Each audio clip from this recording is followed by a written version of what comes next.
우리 말씀 보겠습니다. 이사야 50장 4절에서 11절 말씀입니다. 구약성경 1030쪽입니다. 우리 한 절씩 서로 교독합니다. 주 여호와께서 학자들의 혀를 내게 주사 나로 공부한 자를 말로 어떻게 도와줄 줄을 알게 하시고 아침마다 깨우치시되 나의 귀를 깨우치사 학자들 같이 알아듣게 하시도다.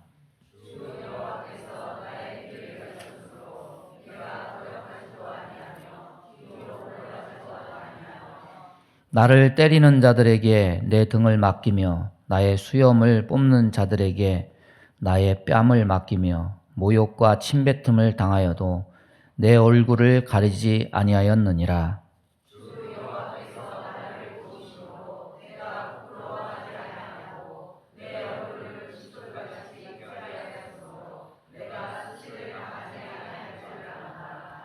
나를 의롭다 하시는 이가 가까이 계시니 나와 다툴 자가 누구냐? 나와 함께 설지어다. 나의 대적이 누구냐? 내게 가까이 나아올지어다.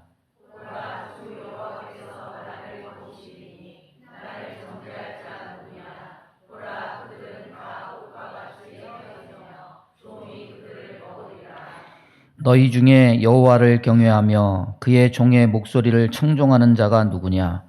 흑암 중에 행하여 빛이 없는 자라도 여호와를 의뢰하며 자기 하나님께 의지할지어다.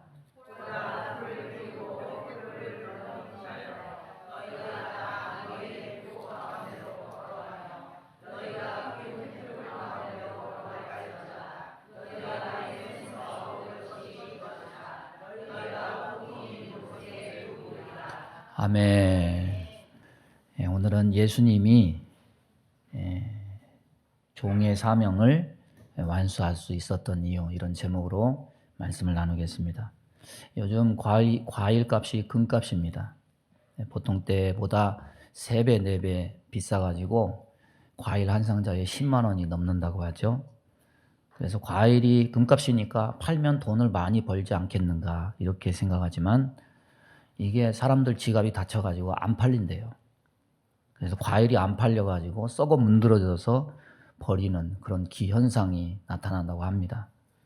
한 해 농사를 완전히 망쳐가지고 수확이 아예 없는 것도 망연자실인데 과일값이 높아진 이런 경우가 생기니까 또 이것도 참 안타까운 상황이 연출이 돼서 이래도 저래도 이 농부의 마음이 참 타들어가는 것 같습니다.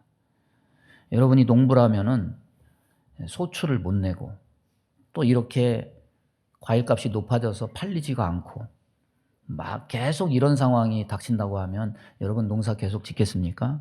정말 먹고 살 길이 없어가지고 내가 아는 것이 할 줄 아는 것이 이거밖에 없어서 어쩔 수 없이 이걸 한다 쳐도 이게 한 해, 두 해, 3년이 지나도 계속 안 되고 망한다면은 나는 농사에는 자질이 없나 보다. 내가 이것만 하다가는 골병이 들고 내가 무슨 영화를 누리겠다고 이렇게 빚 만지면서 소득이 없이 인생을 낭비해야 되나. 내가 이거 접고 딴 일 해야 되겠다. 이렇게 생각하지 않겠습니까? 여러분 그렇다면은 내가 너희를 사람을 낚는 어부가 되게 하리라. 이렇게 하신 주님의 제자 농사 얘기를 한번 해보겠습니다. 예수님은 공생애 3년 동안 쉼없이 사역하셨습니다. 특별히 그 사역 중에서 심혈을 기울여서 한 것이 뭐냐면 12명의 제자를 길러낸 겁니다. 서당께 3년이면 풍어를 넘는다고 하죠. 제자들 역시 이 예수님 턱 밑에서 3년 정도 보냈으면은 그들을 길러낸 예수님 보시기에 흐뭇할 정도로 훈련의 효과를 예수님 앞에서 뭔가 증명해낼 수 있어야 되지 않겠습니까? 그런데 결과가 어떻습니까? 우리가 아는 바와 같이 12명의 제자 중 한 명인 가룟 유다는 스승을 팔아넘겨서 배반했습니다. 예수님의 제자 중에 가장 성적이 좋은 수제자였던 베드로, 훌륭한 신앙 고백에 다 버릴지라도 저는 절대로 주님 버리지 않겠습니다. 충성 고백한 이 베드로는 예수님 보는 앞에서 난 예수님 절대 모른다. 나는 이 사람과 아무 상관이 없다. 이렇게 3번이나 부인했습니다. 나머지 제자들, 예수님이 잡히시던 그 밤에 단 한 사람도 예수님 곁에 남지 않고 다 살겠다고 도망쳤습니다. 12명 중에 1명도 건질 게 없습니다. 여러분, 이 정도면은 예수님도 제자 훈련, 사람 농사 실패한 거 아닙니까? 저는 전에 이 제자들 실패하는 모습을 보면서 한때 이런 생각이 들었습니다. 어차피 말씀으로 가르쳐도 실패할 것을 예수님은 다 아셨을 텐데 왜 3년 동안이나 제자들을 그렇게 가르쳤을까? 제자 교육에 실패했다면은 3년 공생애하고 십자가와 부활 사건은 이어지는 사건이 아니라 완전히 별개로 단절된 사건이 아닌가. 그렇다면 3년 공생애 헛수고하지 말고 예수님이 이 세상에 오신 본질적인 사건인 십자가와 부활만 바로 완수하시고 승천하시면 될 것을 왜 굳이 가르쳐봐야 가르쳐지지도 않고 실패할 것 뻔히 아심에도 불구하고 3년 동안 그렇게 열심히 죽게 고생을 하면서 가르치셨을까, 이런 생각을 한 적이 있습니다.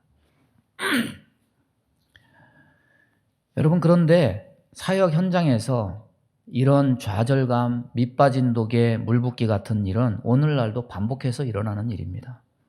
큰 사명감을 품고 개척을 하고 열심히 전도해서 사역을 했는데 교회에 개미새끼 한 마리 왔다 갔지 하지 않아요. 어떤 분은요, 8년 동안 아무도 교회를 찾지 않아가지고 사모님과 둘이서 예배를 드렸다. 8년이 지나니까 성도가 1명 왔다. 그런 예도 있어요. 어렵게 교회를 시작해서 하나둘씩 모이기 시작하면 어떤 새로운 희망과 열정이 생길 것입니다. 내가 이렇게 해서 많은 제자들을 길러내고 예수님이 주신 사명을 완수해야 되겠다. 그렇게 막 열심히 해서 성도가 모이고 재밌게 목회를 하고 있는데 나중에는 교회 다툼이 생기고 찢어지고 분열되고 한 피 바다 한 몸 이룬 형제요 자매라고 여겼던 성도들이 상실감, 상처를 받아서 떠나게 될 때 그런 고통스러운 일, 그런 가슴 아픈 일이 어디 있겠습니까? 그런데 이런 거는 예고되는 것도 아니고 어떤 특정한 교회에만 일어나는 것도 아닙니다. 어느 누구에게나, 어느 교회에서나 일어날 수 있는 일입니다.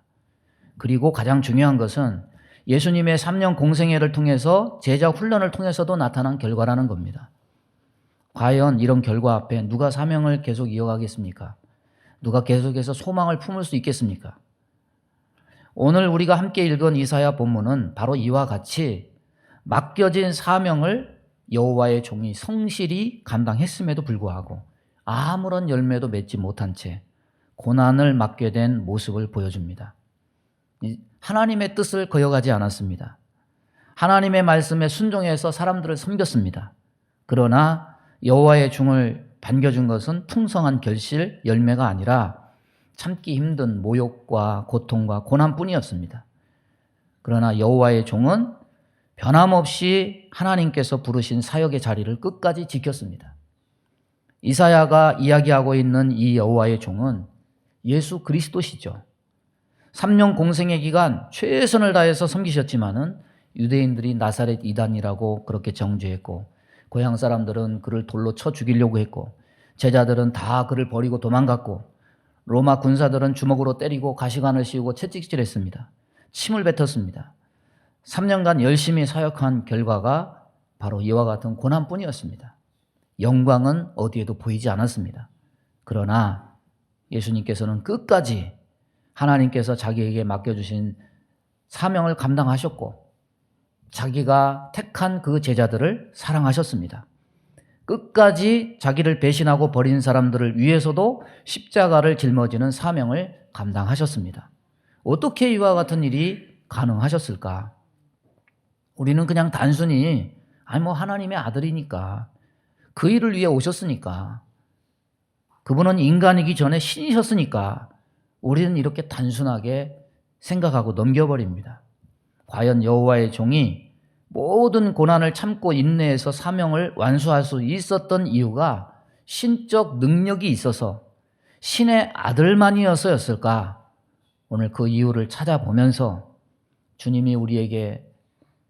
각자 맡기신 십자가의 길을 뒤따라갈 수 있는 저와 여러분이 될 수 있기를 바랍니다. 오늘 본문에 여호와의 종이신 예수님께서 사역 가운데 찾아온 이 극심한 모욕과 고난을 찾을 수 있었던 이유를 밝혀줍니다. 4절 말씀에 주 여호와께서 학자의 혀를 내게 주사 나로 곤핍한 자를 말로 어떻게 도와줄 줄을 알게 하시고 아침마다 깨우치시되 나의 귀를 깨우치사 학자같이 알아듣게 하시도다. 여기서 말하는 학자라는 것은 학문적인 권위자를 말하는 것이 아닙니다. 스승으로부터 교훈과 훈련을 받는 제자를 가리킵니다. 여호와의 종인 예수님은 단지 가르치시는 일만 하지 않았습니다. 멈추지 않고 여호와 하나님으로부터 배움을 이어갔습니다. 하나님은 여호와의 종을 가르치셨고 그의 입술에 곤란에 빠진 사람들을 어떻게 위로할 것인지 지혜를 넣어주셨습니다. 또 여호와의 종은 하나님께 귀를 기울여서 주님의 마음, 아버지의 마음을 깨우치실 수 있었습니다. 이와 같이 여호와의 종은 하나님의 마음과 말씀을 듣고 배우는 일을 매일마다 반복했습니다. 그래서 4절 말씀을 정리를 하면 하나님께서 죄인들을 죄에서 구원할 여호와의 종에게 무엇을 주셨느냐? 돕는 말을 하는 혀, 알아듣는 귀, 즉 학자의 혀와 학자의 귀를 주셨다는 거예요.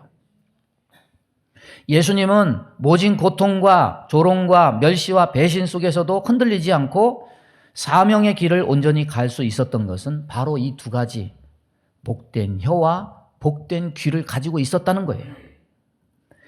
5절 말씀에 고난을 이길 수 있었던 이유도 바로 여기에 있음을 말해줍니다. 예수님은 원래 신의 아들이라 인내력이 많아서 신적 능력을 사용해서 그런 고난쯤은 누워서 떡 먹기였기 때문에 고난을 이기신 것이 아닙니다. 하나님과 동등이고 신의 아들이었어도 메시아는 매일 귀로 하나님의 소리를 들었기 때문에 알아듣는 귀로 인해서 감당할 수 있었다는 겁니다. 여러분, 오늘날 우리가 신앙생활의 인내력을 어떤 오랜 신앙생활의 결과로 얻어지는 어떤 내적 단단함, 그가 수련한 결과로서 신앙의 내공 정도로 생각한다면 그 사람은 기독교적인 가치관을 지닌 사람이 아니라 신앙을 수행의 결과로 보는 불교적인 가치를 지닌 사람이라고 할 것입니다. 예수님의 고난의 십자가를 감당하신 원천적인 힘은 사람에게서 발견할 수 없는 신의 아들만 가질 수 있는 특별한 능력이 아니라 하나님의 백성이면 그때나 지금이나 누구나 들을 수 있고 지금도 듣고 있는 하나님의 말씀을 듣는 데서 온 거라는 겁니다. 이것은 오늘날 주의 사역을 감당하는 우리들에게 많은 것을 생각해야 합니다. 많은 사람들은 예수님의 사역의 힘을 어디에 있다고 봤습니까? 갈릴리에서 보였던 이적과 기사의 능력에 있다고 봤습니다. 그러나 사역의 힘은 거기에 있지 않았습니다. 많은 사람들이 헛되이 들었다, 헛되이 가르쳤다고 여기는 주님의 말씀에 있었습니다. 하나님께 묻고 들으신 그 말씀의 힘이 곧 주님이 십자가를 지신 힘의 근원이었습니다. 여러분, 우리는 말씀의 가치보다 능력의 가치를 우선합니다. 그래서 말씀 제쳐두고 능력을 줘야 사역과 사명을 많이 감당할 수 있을 거라고 착각을 하고 헛다리를 짚습니다. 아닙니다. 만일 여러분이 하나님의 마음과 그분의 말씀 배우기를 그만둔다면 여러분은 주님의 십자가를 지고 따라갈 수 없게 될 것입니다. 연료가 떨어진 차가 결국은 멈추듯이 밥을 먹지 않거나 때가 늦어지면 당이 떨어져서 손발이 떨리고 눈이 캄캄해지듯이 하나님으로부터 그의 가르침을 배우고 말씀을 듣지 않는 자는 결국 영적으로 고갈되고 지쳐버릴 수밖에 없게 될 것입니다. 참된 그리스도인이 되려면 하나님 말씀이 귀에 들어와야 됩니다. 하나님 말씀이 귀에 들리지 않으면 하나님을 온전히 섬길 수 없습니다. 순종할 수도 없습니다. 고난을 이길 수도 없습니다. 낭망하고 절망한 자가 회복되려면 말씀을 듣고 귀에 들려서 기운을 차려야 됩니다. 여러분, 탁구 아시죠? 탁구에 있어서 가장 중요한 게 뭘까요? 사람들은 역도에나 힘이 필요하지 탁구는 역시 힘보다는 기술 아니겠는가 이렇게 생각하죠. 그런데 그렇지 않대요. 이 탁구만큼 체력이 중요한 게 없다고 합니다. 탁구공은 작습니다. 지름이 4cm, 무게가 2.7g밖에 안 되는 작은 공입니다. 크기는 축구공, 농구공, 야구공보다 작습니다. 무게는 골프공보다 가볍습니다. 그 작은 공 네트 위로 한번 이렇게 통과해서 상대방 테이블로 넘기는 거 아닙니까? 그게 뭐가 힘듭니까? 그냥 한번 이렇게 틱 하면 다 넘어가잖아요. 그런데 탁구는 이 작은 공을 끊임없이 쳐야 하는 공을 처리하는 기술의 문제가 전부가 아니라 그것을 지탱하는 근본적인 체력이 중요한 문제가 된다고 합니다. 그래서 탁구 선수들 말이 나중에 체력이 딸리면 골프공보다 가벼운 그 가벼운 작은 공이 탁구채에 탁 맞았을 때 매우 무겁게 느껴진다고 그래요. 그래서 탁구는 기술만 가지고 안 되고 체력이 없으면 집중력이 흐트러지고 결국 경기를 망치게 된다. 이렇게 얘기합니다. 북한에요. 전설적인 탁구 영웅이 있습니다. 박영순이라는 여자입니다. 1950년생인데 56년생인데 오래 살지는 못했어요. 31살에 단명을 했습니다. 1970년대 한창 남북 간이 서로 모든 면에 경쟁을 벌이던 그런 시절입니다. 이 북한 선수는 세계 선수권 대회에서 여자 단식 2회 연속 우승을 차지했습니다. 북한 최초로 평양 시내에서 카 퍼레이드를 벌이면서 영웅 대접을 받은 여자가 이 박영순 탁구 선수예요. 김일성과 김정일이 얼마나 기뻐했는지 총애를 한 몸에 입고 김일성이 자동차를 선물해 줬어요. 그리고 1979년에 북한이 제35회 세계 탁구 선수권 대회 유치를 따냈습니다. 무슨 마음이었겠습니까? 홈그라운드에 초청을 해서 이 박영순이 3연패, 3연승을 하면 이 세계 많은 사람들이 TV를 통해서 이 북한이란 나라를 얼마나 위대하게 볼 것인가. 야, 이건 절호의 기회다. 그래서 김일성 지시로 그렇게 대회를 유치해서 만반의 준비를 다하고 김일성, 김정일 부자가 모든 업무를 다 중단하고 TV로 그걸 다 지켜봤습니다. 이제 모든 것을 이기면은 여기서 막 사람들의 환호를 받고 카메라 막 플래시가 터지고 전 세계 신문에 탁 나겠지. 그걸 기대했어요. 그런데 이 천하의 박영순이 8강에서 탈락했어요. 박영순의 3연속 대관식을 평양에서 치러서 세계에 북한을 알리려고 이 국제 대회까지 그렇게 유치를 했는데 져버렸으니까 얼마나 충격입니까? 김일성이 대노를 해가지고 왜 졌는지 한번 알아봐라.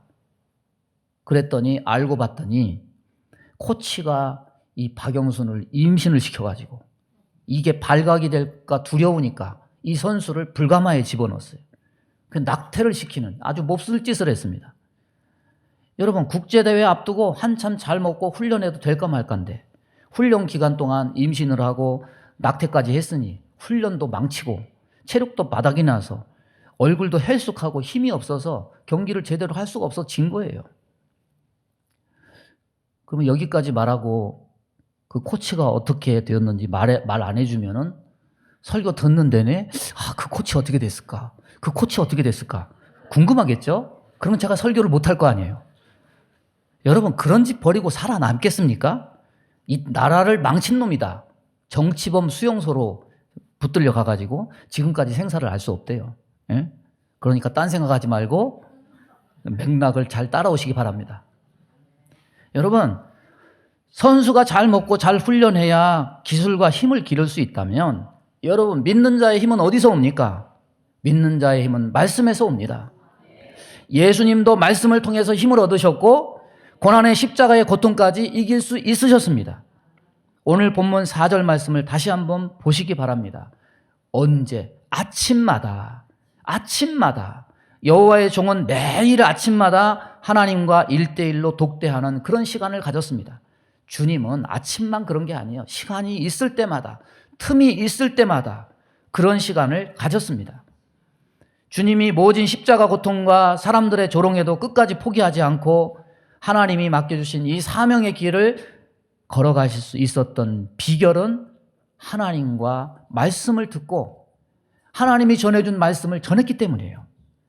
아침마다 주님과 독대하는 말씀 듣는 일은 예수님이 십자가를 지실 수 있는 힘과 능력의 원천이었습니다.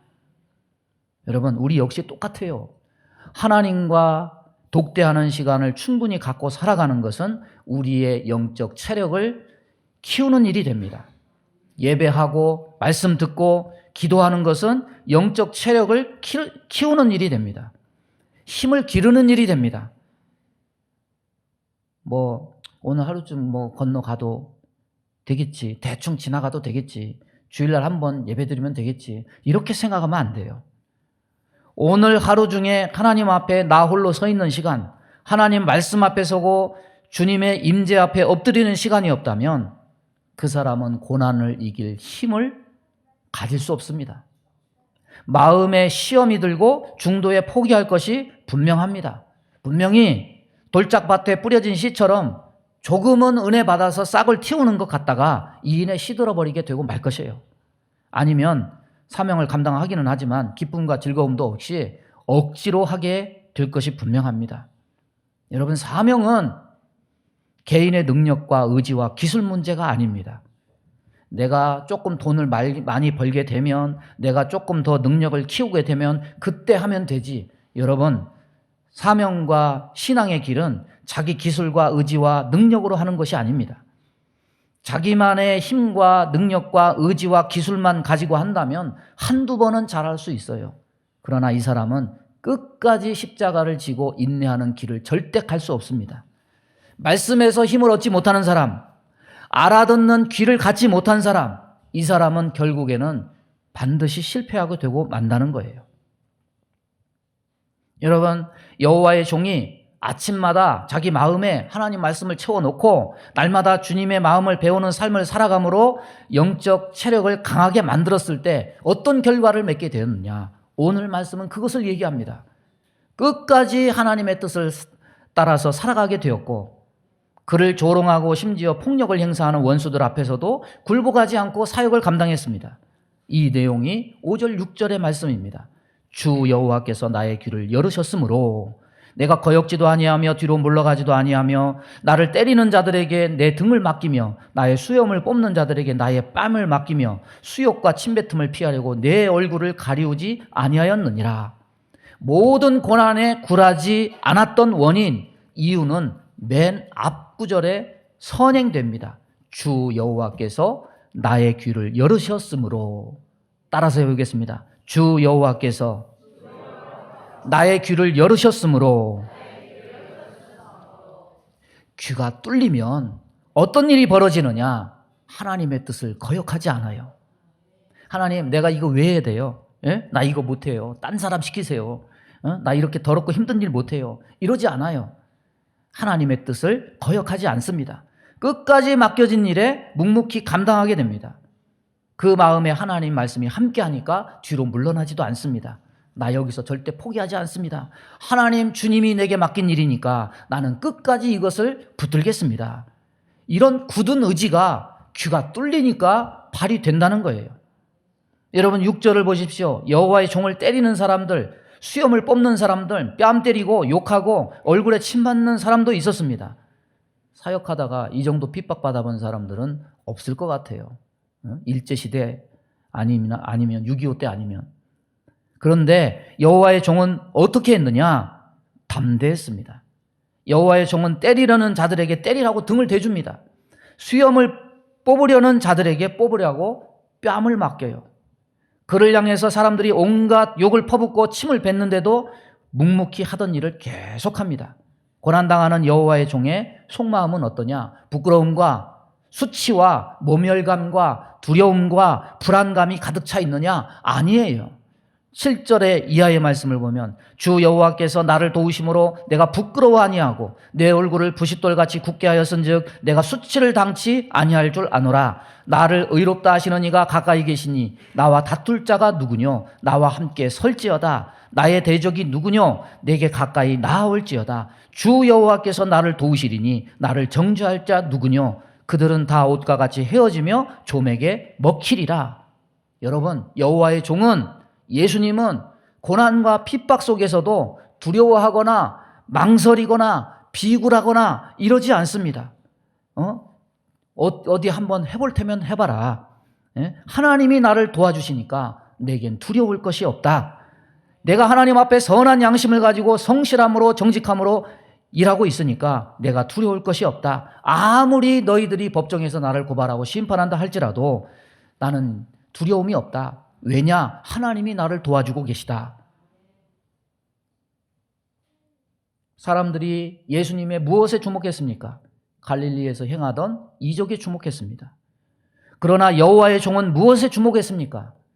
하나님이 그에게 주신 열려진 귀를 통해서 주신 사명과 말씀에 주목했습니다. 어디서 굳은 의지가 나왔느냐? 말씀에서 나왔습니다. 어디서 담대함이 나왔느냐? 말씀에서 나왔습니다. 어디서 하나님의 뜻을 행하는 청중이 나왔느냐? 말씀에서 나왔습니다. 갈릴리에서 사람들은 이적에는 열광했지만 예루살렘에서 사람들은 이적을 볼 수 없어서 다 예수 버리고 다 떠났어요. 사람들은 몰랐습니다. 여호와의 종이 가졌던 학자의 혀와 귀가 얼마나 위대한 일을 결실 맺게 하는 것인지를 아무도 몰랐습니다. 이적은 강하고 하나님이 메시아에게 주신 학자의 혀와 학자의 귀는 사람 보기에 정말 무력하고 약해 보였지만 그렇지 않았습니다. 그리스도의 승리는 어디서 왔느냐? 말씀을 알아듣고 전하는 학자의 혀, 학자의 귀에서 온 겁니다. 그러면 주님이 3년 반 동안 공생애를 통해서 길러내신 제자들, 십자가와 부활 사건 전에 실패한 제자들은 과연 우리가 보는 대로 3년 동안 헛되이 가르친 것으로 끝이 났느냐? 그렇지 않습니다. 제자들 역시 일반의 사람들처럼 갈릴리에서 한껏 꿈과 소망에 부풀었습니다. 그리고 십자가 사건 후 하루아침에 모든 기대와 소망이 폭삭 주저앉았습니다. 너무 실망하고 이제는 다 끝났다. 낙심하고 떨렸고 두려웠고 그래서 고향으로 돌아가려고 했습니다. 그러나 십자가와 부활 후에 예수님 만나고 성령 받고 모든 것이 달라졌습니다. 모든 제자들이 한결같이 성숙해져간 모든 근원은 어디에서 나온 것이냐? 여호와의 종이 사명을 완수할 수 있었던 이유와 맥을 같이 합니다. 학자의 혀와 학자의 귀가 제자들에게도 성령을 통해서 이루어진 것이 거기에 기인합니다. 바울이 에베소 교회 성도들을 위해서 기도한 내용처럼 성령께서 지혜와 계시의 영을 주시니까 제자들의 귀가 뚫렸습니다. 십자가와 부활 후 저들은 예수님의 말씀이 복기되기 시작했습니다. 생각나기 시작했습니다. 3년 공생애 때 주님이 가르쳤던 말씀이 헛되지 않았습니다. 왜 그 말씀을 하셨는지 비로소 알아차리기 시작했습니다. 믿은 후에 성숙해지는 과정은 귀가 열리는 과정이에요. 성령께서 저와 여러분의 귀를 뚫어주시기를 바랍니다. 사도 바울은 12사도는 아니었습니다. 그런데 예수님이 다메섹 도상에서 만나 주셨습니다. 그는 진짜 학자적인 자질을 가진 사람이기도 했습니다. 가말리엘의 문화생이었고 히브리어뿐만 아니라 헬라어, 라틴어에도 능통해서 예수님 만난 후에 180도 변화돼서 이방인의 사도로 부름받은 사람입니다. 변화된 후에 그가 맨 처음 행한 것이 뭡니까? 바로 선교하지 않았어요. 아라비아 광야로 가서 칩거하면서 자신이 공부했던 그 말씀 속에서 예수님 흔적을 찾기 시작했습니다. 주를 만나고 귀가 뚫리게 되니까 그는 성경이 예언한 그 메시아가 곧 예수 그리스도라는 것을 말씀이라는 증거를 통해서 스펀지가 물을 빨아들이듯이 알게 되고 깨닫게 되었습니다. 바울이 전한 이런 말씀들은 우리에게 용기를 줍니다. 여러분, 우리는 속이는 자 같으나 참되고 우리는 무명한 자 같으나 요명한 자요. 죽은 자 같으나 보라 우리가 살아있고 징계를 받는 자 같으나 죽임을 당하지 아니하고 근심을 당하는 자 같으나 항상 기뻐하고 가난한 자 같으나 많은 사람을 부유하게 하고 아무것도 없는 자 같으나 모든 것을 가진 자로다. 여러분, 이런 자신감, 바울의 이런 자신감이 어디에서 나옵니까? 예수를 위해서 당하는 이 모든 고난의 결과가 영화와 영광이라는 것을 하나님이 보장해 주시기 때문인 정도는 우리 모두 다 알아요. 그러나 이 말씀 앞에요, 선행된 말씀이 있습니다. 그 말씀은 무엇이냐? 진리의 말씀과 하나님의 능력으로 의와 무기를 좌우에 가지고, 이 말씀이 그 위로 되는 말씀 앞에 있습니다. 결국 온갖 고난과 핍박, 돌에 맞는 여러 가지 악재 앞에서도 굴하지 않고 담대함과 자신감과 기쁨과 소망이 흔들리지 않았던 이유는 바울도 귀가 뚫려가지고 듣게 된 그 진리의 말씀이 있었기 때문이라는 것을 우리는 알 수 있습니다. 바울이든 제자든 귀가 열린 후에 나타난 결과가 무엇이냐? 십자가와 부활 전에는 예수님을 발판으로 자신들도 출세하기를 바랬지만, 십자가와 부활 후에는 결국 고난에 굴하지 않고 끝까지 자기 십자가를 지고 주님의 뒤를 따라갔다는 겁니다. 학자의 혀와 학자의 귀가 지향하는 것은 학문을 연구하는 고상한 직업을 가지게 된다는 그런 것을 말하는 것이 아닙니다. 결국 십자가의 길에 순종하게 된다. 따라서 보겠습니다. 학자의 혀와 학자의 귀가 임할 때 십자가의 길에 순종하게 된다. 예수님은 그렇게 그것을 통해서 십자가의 사명을 완수하신 것입니다. 그러니까 순종은요, 능력에 달려있지 않아요. 말씀을 듣는 것에 달려 있습니다. 어떻게 듣느냐에 달려 있습니다. 여호와의 종이 이것을 몸소 우리에게 보이셨습니다. 여러분, 어린아이들이 말이 튀어지잖아요. 이 말하게 되는 것은 어디서부터 시작됩니까? 모든 학자들이, 전 세계 학자들이 공통적으로 얘기합니다. 들어야 말이 튀어진다. 이렇게 얘기해요. 듣기가 될 때 아이가 입을 열게 된다고 말한다면 믿음의 어린아이가 일어서는 것도 똑같습니다. 들려야, 귀가 뚫려야 결국 순종하고 행하게 되는 겁니다. 주님은 메시아로서 이것을 먼저 몸소 보이셨습니다. 말씀을 정리합니다. 여러분, 이사야 선지자는 이 말씀을 전하면서 우리에게 두 가지 길 중에 한 가지를 택하라고 합니다. 오늘 10절에 너희 중에 여호와를 경외하며 그 종의 목소리를 청종하는 자가 누구뇨? 흑암 중에 행하여 빛이 없는 자라도 여호와의 이름을 의뢰하며 자기 하나님께 의지할지어다. 여러분, 예수를 믿고 주님을 따라간다는 것은 일주일에 한 번 와서 예배 드린다고 말하는 것으로 대표성을 가지지 않습니다. 여호와를 경외한다는 것은 메시아가 몸소 보이셨듯이 귀가 열려져서 그 목소리를 청종하는 길입니다. 삶에 아무런 소망이 없어서 캄캄한 흑암 중에 다니는 자 같을지라도 여호와를 의지하는 자, 즉 귀가 뚫려서 그 목소리를 끝까지 청종하는 자는 하나님이 돌보시고 하나님이 반드시 도와주신다. 이것을 말씀합니다. 또 하나의 길은 뭡니까? 하나님 무시하고 여호와의 종들을 핍박하는 세상의 길입니다. 11절 보면 불을 피우고 횃불을 들고 있는 사람들이 나옵니다. 이 사람들은 여호와의 종 핍박하려고 모의하는 사람들입니다. 이런 자들의 편에 서면 어떻게 되느냐? 오늘 11절 후반절은 너희가 내 손에서 얻을 것이 이것이라. 너희가 슬픔 중에 누우리라. 여호와를 대적하는 자, 여호와의 종의 원수가 되려고 하는 사람들의 인생에 남는 것은 슬픔과 고통뿐이다. 이렇게 말합니다. 그런데요, 여호와의 종들을 핍박하는 이 자들이 누구였습니까? 생각해 보십시오. 대제사장, 바리새인, 사두개인, 서기관들이었습니다. 가장 말씀에 가까이 있는 사람들이었습니다.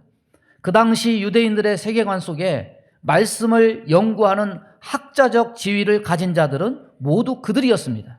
그런데 그들은 학자처럼 말은 했지만 학자의 귀는 가지지 못했습니다. 귀가 열리지 않았습니다. 그래서 저들은 메시아를 알아보지 못하고 죽였습니다. 예수님이 공생애 가운데 말씀 전하시면서 숱하게 반복하신 말씀이 있습니다. 마태복음 13장 14절, 이사야의 예언이 그들에게 이루어졌으니 일렀으되 너희가 듣기는 들어도 깨닫지 못할 것이요 보기는 보아도 알지 못하리라. 여러분, 듣고 말하고 행동하는 것은 하나예요.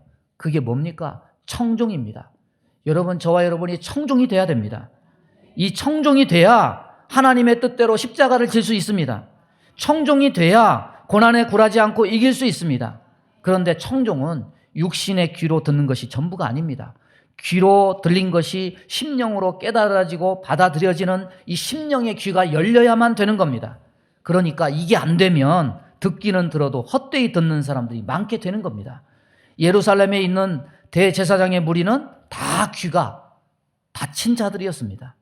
그러나 메시아는 학자의 혀와 귀로 여호와께 청종했습니다. 예수님의 모든 제자들도 나중에서야 귀가 열려져서 청종이 되었습니다. 여러분은 어떻습니까? 그때나 지금이나 똑같아요. 들어도 심령의 귀가 뚫리지 않는 백성은 여전히 있습니다. 아무리 말해도 마음의 벽이 무너지지 않는 사람이 여전히 있습니다. 이 벽이 허물어져야 귀가 뚫릴 수가 있고 그 심령의 진리의 말씀이 빛이 되어 비춰질 수가 있는 겁니다. 주님의 고난을 묵상하는 기간 속에 귀가 뚫려져서 주님이 실현하신 청종의 삶이 저와 여러분 삶 속에도 이루어지기를 간절히 소망합니다.